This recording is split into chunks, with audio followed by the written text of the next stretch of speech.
sinabi ng doktor na sa lakas ng pagkakabagsak ng katawan o likod ni Pia sa sementadong kalsada, tinamaan daw ang spinal cord ni Pia.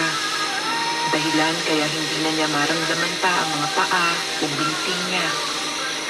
Maliit na rin daw ang tsansa na muli pa siyang makalakad.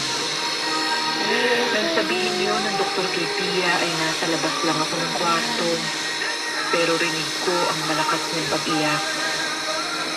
Tony, nang muli kaming magkausap ng mama ni Pia, tinanong niya ako sa totoong nangyari.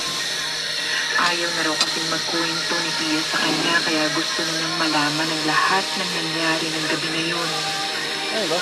Doon ko na sinabi kay Tita ang mga naging kasalanan ko kay Pia hanggang sa gabi bago siya na-aksidente.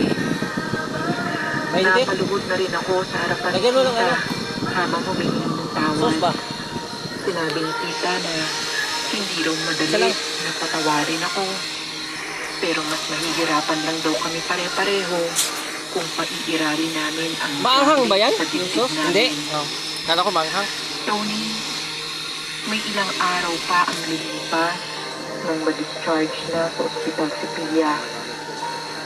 Hindi rin muna ako nagpakita sa kanya noon dahil alam ko na ipagtatabuyan na lang ako. Kaya minabuti ko muna na magpalipas ng ilang araw bago ko siya dinalaw sa bahay nila.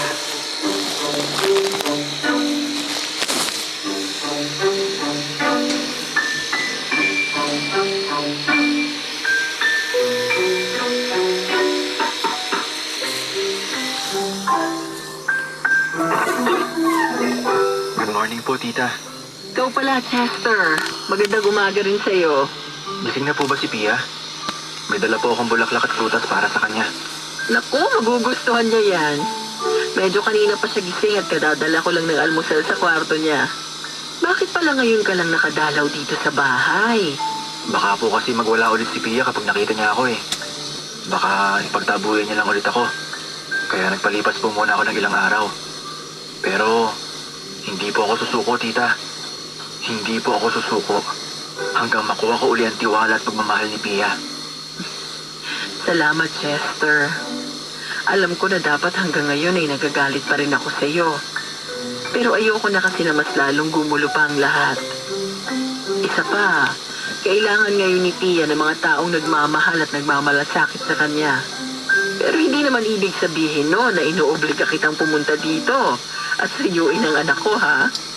Ayoko naman na ang dahilan lang kaya ka nandito kasi napipilitan ka lang sa akin o naaawa ka lang sa anak ko. Tita, sobrang nagigilty po ako sa nangyari kay Pia. Dahil ako naman po talaga may kasalanan kung bakit siya na-aksidente. Pero hindi lang po yun ang dahilan kung bakit ako nandito ngayon. Bago po mag-aksidente, gusto ko na talaga magkaayos kaming dalawa. Tita, sinabi ko na po to sa inyo. At hindi po ako magsasawang sabihin na mahal ko po talaga ang anak nyo. At hindi po ako susuko hanggat hindi kami nagkakaayos na dalawa. Salamat, Chester. Sana talaga magkaayos na kayo ng anak ko. Sigurado ako na kapag nangyari yon, babalik na ulit ang dati niyang sigla. Ano ba yan? Ang aga-aga ko namang magdrama dito. Halika, pasok ka na at tumuloy ka na sa kwarto ni Pia. Katukin mo lang siya dahil baka patapos na rin siyang mag-almusal. Pupunta lang ako sa likod at magwawalis doon, ha? Sige po, tita. Salamat po ulit.